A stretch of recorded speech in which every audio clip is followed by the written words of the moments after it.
Write a program in Java to accept a number and check whether the number is palindrome number or not. Palindrome number ये check करना है, हमारे द्वारा inter किए गए number को चेक करना है कि वो पैलिंड्रोम नंबर है कि नहीं। लेकिन सबसे पहले तो जानना ये जरूरी है बच्चों कि पैलिंड्रोम नंबर क्या होता है। चलो थोड़ा सा इसका ब्रीफ डेफिनेशन देख लेते हैं। A number is a palindrome number which when read in reverse order is same as in the right order। यानी कि अगर कोई नंबर को हम सीधा या उल्टा पढ़ने पर सेम आता है नंबर, तो उसे हम पैलिंड्रोम नंबर कहते हैं। फॉर एग्जाम्पल 11, 101, 151 ये सारे पैलिंड्रोम नंबर कहलाते हैं। लेकिन अगर हम एग्जाम्पल के तौर पर लेते हैं 123, तो क्या ये एक पैलिंड्रोम नंबर होगा? डेफिनेटली ये एक पैलिंड्रोम नंबर नहीं होगा, क्योंकि इसका जो रिवर्स होगा वो हो जाएगा 321। अच्छा, अब बात यह आता है कि हम किसी भी नंबर को चेक कैसे करें कि वो पैलिंड्रोम है कि नहीं। तो उसके लिए मुझे काम करना होगा कि कोई भी नंबर को मुझे पहले रिवर्स करना होगा और उसके बाद उस रिवर्सिंग नंबर को ओरिजिनल नंबर से अगर हम इक्वेट करते हैं तो हमें पता चलता है कि ये नंबर पैलिंड्रोम है या नहीं है। तो जैसे कि मान लो मेरे पास एक नंबर है 123 और मुझे इसे चेक करना है कि ये पैलिंड्रोम है कि नहीं। तो उसके लिए हम क्या करेंगे, सबसे पहले हम इस 123 के एक एक डिजिट को सेपरेट करते करते जाएंगे। उसके लिए हमें 10 से डिवाइड करना होता है। 10 1 जा 10 और यहाँ बचेगा 23, 10 2 जा 20, तो यहाँ बच जाएगा 3। तो ये जो मेरा रिमाइंडर है ये मेरा लास्ट डिजिट है। अब इस लास्ट डिजिट को निकालने के बाद मेरा जो नया नंबर बचता है वो है 12। तो इस 12 को अब हम डिवाइड करेंगे 10 से अगेन, क्योंकि ये 12 मेरा नया नंबर है। क्योंकि मैंने 3 को ऑलरेडी निकाल लिया है यहाँ पर, तो इसलिए मेरा जो नया नंबर बचता है वो 12 है। तो 10 1 जा 10, रिमाइंडर 2 बचेगा। तो ये जो रिमाइंडर आया ये मेरा नेक्स्ट लास्ट डिजिट है। अब मेरा नया नंबर बचता है सिर्फ 1। तो अब मैं 10 से 1 को डिवाइड करूंगा, तो 10 0 जा 0, तो मेरा बचता है लास्ट डिजिट 1। तो इस तरह से मेरा जो एक एक डिजिट है वो मैंने फाइंड कर लिया। अब एक बात देखें कि ये जो नंबर है ये कैसे बना होगा। ये बना होगा 100 प्लस 20 प्लस 3। तो इसके मदद से ये 123 बना होगा। इसको अगर रिवर्स करते हैं तो कुछ ऐसा होना चाहिए 300 प्लस 20 प्लस 1, तो इससे मिलेगा मुझे 321। डेफिनेटली यही होना चाहिए। तो ये जो मेरा जो रिवर्सिंग का प्रोसेस है इसे हम कोडिंग के थ्रू कैसे करेंगे पहले वो समझ लेते हैं। उसके बाद उस कोड को हम ड्राई रन करते हुए एक एक स्टेप को समझते समझते आगे बढ़ेंगे। तो चलिए चलते हैं अपने ब्लूजे के स्क्रीन पर। तो हम लोग अपने ब्लूजे के स्क्रीन पर आ चुके हैं और एक सबसे पहले नया क्लास क्रिएट कर लेते हैं। क्लास का नाम दे देंगे हम palin. Palin is a short form of palindrome. हम हमेशा क्लास का नाम एक मीनिंगफुल देने की कोशिश करते हैं ताकि हमें पता चले कि जो क्लास है ये किस प्रोग्रामिंग के लिए बनाया गया है। तो सबसे पहला काम हमारा होगा Ctrl+A एंड बैक स्पेस, और उसके बाद import java.util.scanner। स्कैनर की जगह आप एस्ट्रिक का भी यूज कर सकते हो। क्लास हमारा है पैलिन। इसके बाद होता है पब्लिक स्टैटिक वॉइड मेन और होता है अंदर में स्ट्रिंग args। सबसे पहले हमें इस स्कैनर क्लास का ऑब्जेक्ट क्रिएट करना है। तो scanner sc is equal to new scanner और अंदर में हम लिखेंगे system.in एंड इसके बाद एक मैसेज हम प्रिंट करेंगे कि system.out.println enter a number int n is equal to sc.nextInt। तो अब मैंने नंबर एंटर कर लिया। अब हमें क्या करना है कि इस नंबर के एक एक डिजिट को अलग अलग करना होगा और फिर उन डिजिट्स को हमें रिवर्स करना होगा। तो मैं एक छोटा सा यहाँ पर काम करूँगा और उस काम को मैंने क्यों किया इसके बारे में हम लास्ट में समझेंगे। तो वो काम यह है कि एक टेम्पररी वेरिएबल ले लेंगे टेम्प नाम का, और इसके अंदर में हम n नाम का जो मेरा वेरिएबल है उसके अंदर जो वैल्यू है उसे हम टेम्प के अंदर में कॉपी कर देंगे। ऐसा मैंने क्यों किया इसके बारे में मैं लास्ट में बताऊँगा आपको। तो इसके बाद हम अपने लूप का यूज़ करेंगे, क्योंकि यहाँ पर डिवीज़न वाला काम है और वो डिवीज़न वाला काम बार बार कर रहे हैं हम। मैंने अभी आपको थियोरेटिकली समझाया कि लास्ट डिजिट कैसे अलग करते हैं, तो उसमें हमने डिवीज़न किया था और डिवीज़न का वर्क कितना बार होगा ये हमें नहीं पता, इसीलिए हम यहाँ पर वाइल लूप को यूज़ करेंगे। While n is not equal to 0, n is not equal to 0, तब तक ये मेरा लूप जो है रन करते रहेगा।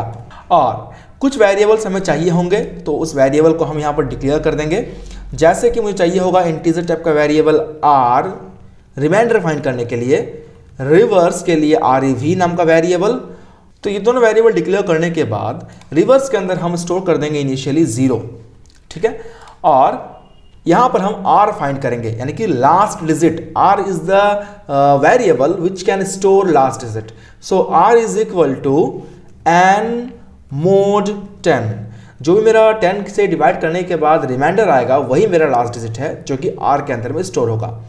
इसके बाद rev is equal to rev यानी कि reverse equal to rev into 10, and इसे मैं ब्रैकेट में इनक्लोज कर दूंगा, एंड प्लस r।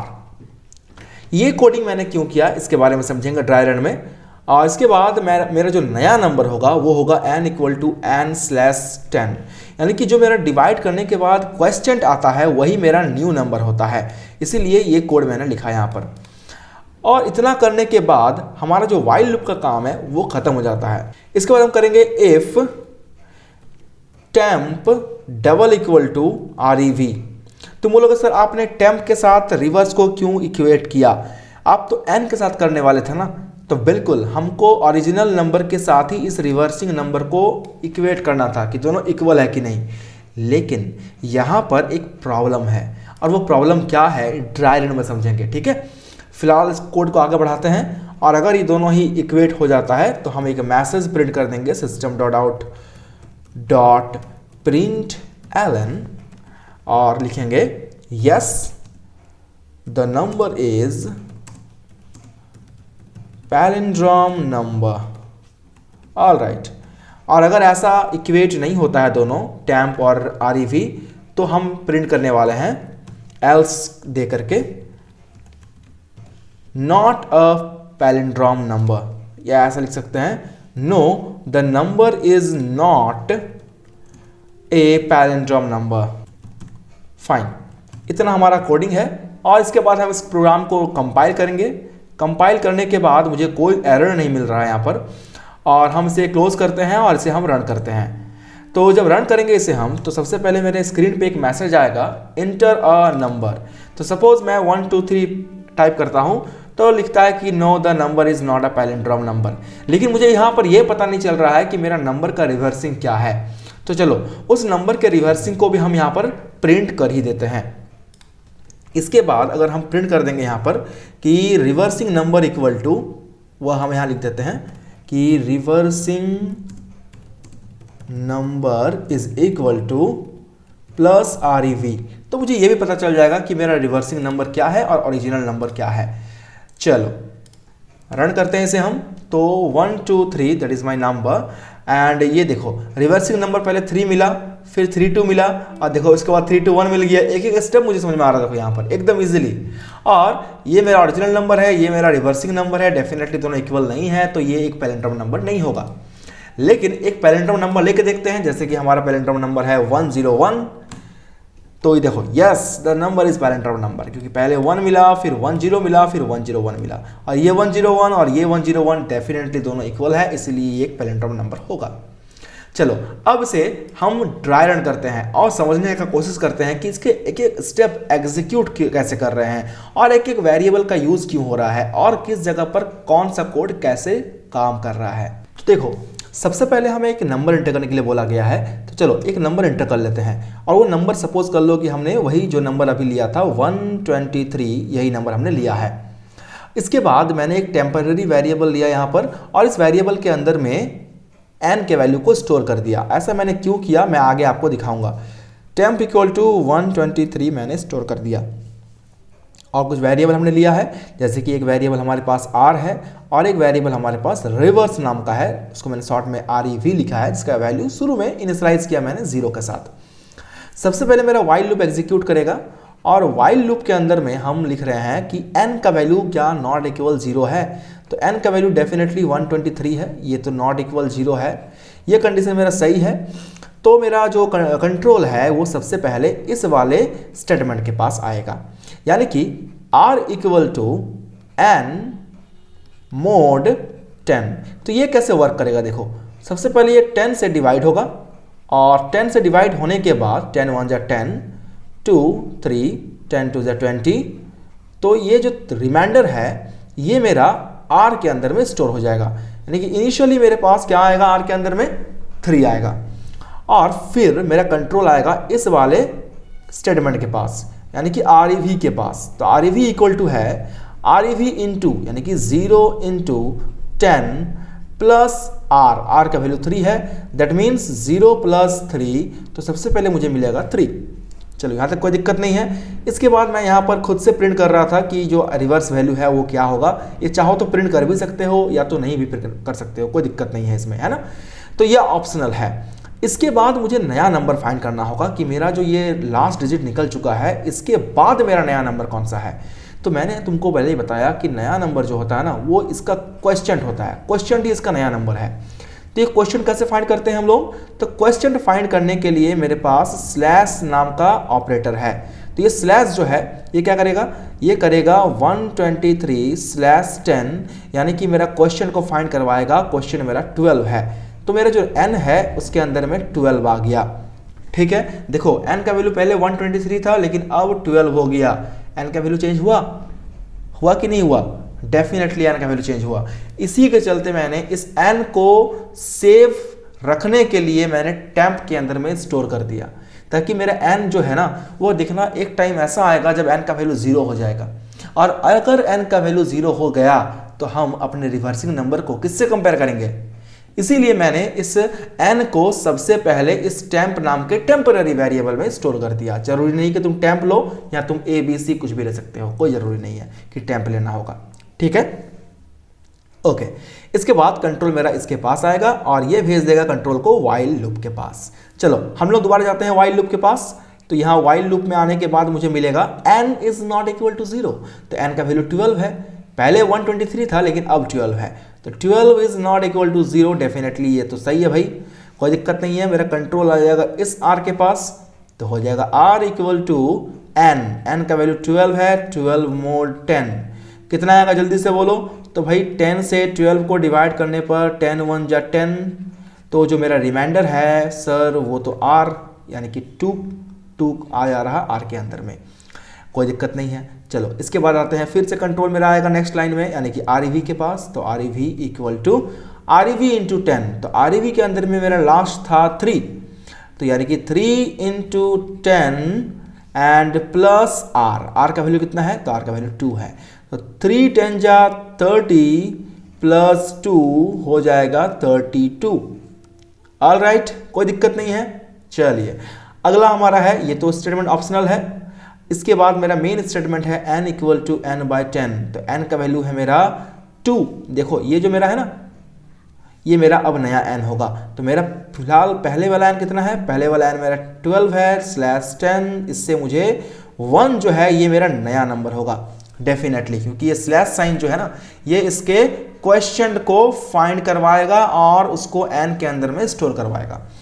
यहाँ तक होने के बाद कंट्रोल मेरा दोबारा इसके पास जाएगा, और जैसे कंट्रोल वहाँ जाएगा तो वहाँ पर चेक होगा कि while n is not equal to 0, तो n का वैल्यू 1 है, क्या 1 0 के बराबर नहीं है, डेफिनेटली नहीं है, तो ये कंडीशन सही हुआ। कंडीशन सही होने से क्या होगा, मेरा कंट्रोल फिर से आएगा r के पास, तो r इक्वल टू हो जाएगा n मोड 10, तो n का वैल्यू 1 मोड 10 कितना होगा जल्दी से देखिए भाई, तो 10 से 1 को डिवाइड करो तो 10 0 ज़ा 0, तो मेरा रिमाइंडर आता है 1, तो यानी कि r के अंदर में 1 आएगा। इसके बाद मेरा कंट्रोल जाएगा आर ई वी के पास, तो R E V equal to R E V into, तो आर ई वी का वैल्यू 32 है, इंटू 10 प्लस आर का वैल्यू 1 है, तो हो जाएगा 320 प्लस 1 इक्वल टू 321। ये मेरा हो गया रिवर्सिंग नंबर। इसके बाद कंट्रोल मेरा आएगा दोबारा से इस वाले n के पास, तो हो जाएगा n इक्वल टू n/10, तो n का वैल्यू 1 था /10। तो देखो मेरा जो क्वेश्चन है वो कितना बच गया है, वो बच गया है 0। तो मेरा नया क्वेश्चन है 0, मेरा नया नंबर है 0। क्वेश्चन 0 है मतलब नया नंबर मेरा 0 है। ऑल राइट, इसके बाद अगेन कंट्रोल मेरा जाएगा लूप के पास, तो चलो जाते हैं। तो वाइल लूप के पास फिर कंट्रोल गया, n का वैल्यू 0, क्या ये नॉट इक्वल 0 है? डेफिनेटली ये नहीं है, क्योंकि 0 0 के बराबर है। तो इस केस में ये लूप फॉल्स हो जाता है और ये पूरा स्टेटमेंट मेरा वर्क करना बंद कर देगा। इसके बाद मेरा कंट्रोल आ जाएगा इस इफ कंडीशन के पास, तो हम लोग चेक करेंगे कि इफ टेम्प के अंदर में था 123 double equal to R E V, तो आर ई वी के अंदर में कितना है, आर ई वी के अंदर में है 321, तो डेफिनेटली ये दोनों तो आपस में इक्वल नहीं है, तो ये कंट्रोल मेरा एग्जीक्यूट नहीं करेगा। सीधा मेरा कंट्रोल आ जाएगा इस एल्स कंडीशन के पास और मेरे स्क्रीन पर प्रिंट हो जाएगा know the number is not a palindrome number. तो आई होप आपको ये प्रोग्राम समझ में आया होगा और एक एक वेरिएबल का यूज क्यों हुआ है, कौन सा लॉजिक कैसे वर्क कर रहा है, आपको समझ में आया होगा। मिलेंगे आपसे अगले वीडियो में इसी तरह के और बहुत सारे इंटरेस्टिंग क्वेश्चंस के साथ। तो तब तक के लिए टेक केयर, खुश रहें, गुड बाय।